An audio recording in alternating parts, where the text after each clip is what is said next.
Det unikke ved DFDS, det er, at vi arbejder 14 dage og har 14 dage fri. Så har vi en DIS-ordning, som gør, at man får en skattefri løn.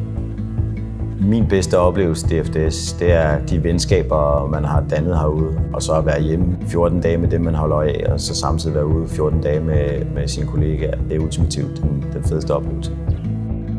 Mit navn er Daniel. Jeg arbejder som floor manager i Food & Beverage på Crown Seaways. Dagene herude varierer meget. Den ene dag kan vi have festglade unge mennesker. Den anden dag kan vi have større business groups og konferencer.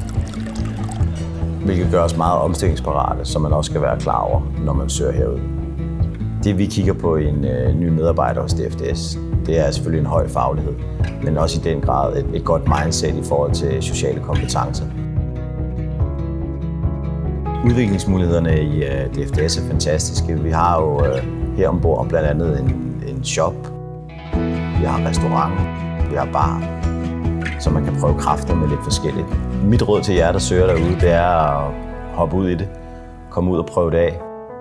I vil få venner for livet.